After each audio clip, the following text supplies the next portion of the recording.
Quais são as três principais diferenças entre o sócio e o administrador de uma empresa? Meu nome é Daniele Lauro, sou advogada administradora, sócia proprietária da Império Consultoria. Nós trabalhamos com o planejamento patrimonial e sucessório de empresas familiares e do agronegócio.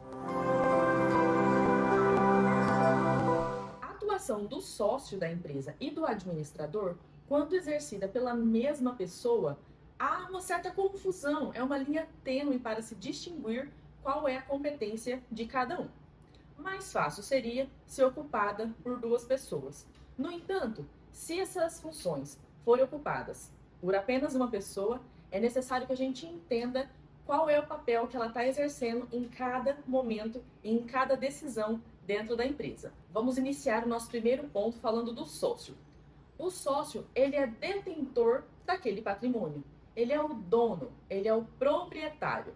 A função dele é olhar com o olhar de dono. Ele não necessariamente ele precisa ser o administrador dessa empresa. A administração ela pode ser exercida por um terceiro. Esse terceiro ele precisa ter qualificação, ele precisa ter competência para atuar dentro da empresa, olhando em um aporte de gestão. Esse administrador, por exemplo, ele pode ter competências como um bacharelado em administração, contabilidade, alguma área que vai auxiliar no processo de gestão.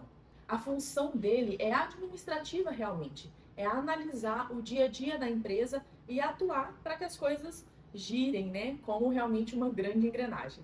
Segundo ponto, muito importante, nós falamos do aspecto financeiro. O sócio ou os sócios, eles têm participação na empresa com um percentual devido, se houverem mais pessoas, e eles têm a divisão de lucros, porque eles são os donos. A empresa tendo lucros, há essa divisão. Se houver prejuízo, também tem a divisão desse prejuízo e os donos, eles realmente arcam com a oscilação, com os riscos que o próprio mercado e a economia trazem. Já o administrador, ele tem financeiramente o seu salário. Ele conta com o salário, com uma contraprestação de acordo com o serviço que ele prestou para a empresa. Se houver uma grande crise, um cenário péssimo, mas ele continuar na empresa, aquele valor dele está garantido que ele vai receber ao final do mês. Então, o risco financeiro desses dois papéis, eles são muito diferentes. De modo que, se estiver em um cenário bom, é ótimo. E se estiver em um cenário ruim, o dono e o sócio é quem arcará com as desvantagens, com os prejuízos de mercado. Um ponto muito importante, principalmente no setor do agronegócio, existe a possibilidade, lembrando, não são todas as empresas que fazem isso, e é uma liberalidade do dono, mas há a possibilidade desse administrador, que é um terceiro, ele pode ser inclusive alguém que não está dentro do contexto familiar, que ele receba um bônus, uma bonificação proporcional aos rendimentos, proporcional ao lucro gerado naquele negócio. Então, se eu estou falando, por exemplo, de uma atividade agrícola, então vamos plantar a safra de soja, de milho, algodão. Esse gestor, esse administrador, existem, né, e eu trago um exemplo real, empresas que definem um percentual. Então, para cada safra, esse gestor ele vai ter a bonificação de um valor aí correspondente aos resultados. Essa possibilidade, ela ocorre em algumas empresas e é algo benéfico, porque faz com que o administrador analise e faça a gestão dessa empresa com um olhar de prosperidade, um olhar adiante e de lucratividade. Terceiro e último ponto. Vamos falar de um ponto imprescindível no papel do sócio. O sócio ele precisa ter um olhar de cima, ele precisa analisar o negócio dele como um todo, sempre com estratégia para tomadas de decisões, analisando estrategicamente qual é o cenário da empresa dele, como crescer, como aumentar os rendimentos, como fazer com que a prosperidade realmente trabalhe para dentro daquela família e para dentro daqueles negócios. Há situações que é necessário, inclusive, a abertura de filiais, a abertura de novas sedes, empreendimentos novos ou também fechamentos de alguns segmentos que não estão sendo lucrativos. Então, a tomada de decisão, ela é do sócio, porque na pirâmide que a gente estuda dentro de uma gestão, ele está realmente no topo da pirâmide.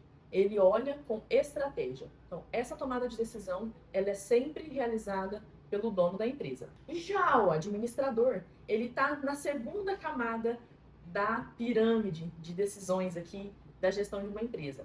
Ele está na camada tática da administração.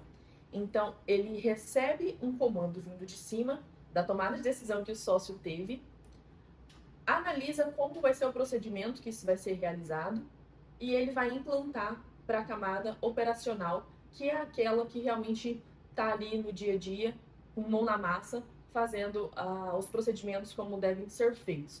Então, a tomada de decisão, ela é do dono, ela é do sócio, e a execução, ela é do administrador. Existem empresas que elas têm formato de trocas de ideias, de comitês, de conselhos, que isso pode, e é recomendado, inclusive, de que seja feito um debate nessas duas camadas de gestão para que mescle o conhecimento e tenha tomada de decisão mais assertiva. Mas o dizer sim ou não, faremos tal coisa ou faremos de tal maneira, isso é privativo realmente do dono, pois ele é quem vai estar sujeito também às vantagens e desvantagens do negócio. Se você curtiu esse vídeo, curta, compartilhe com seus amigos, comente aqui embaixo, sempre vai ser um prazer interagir com vocês. Fiquem atentos para os próximos e até mais!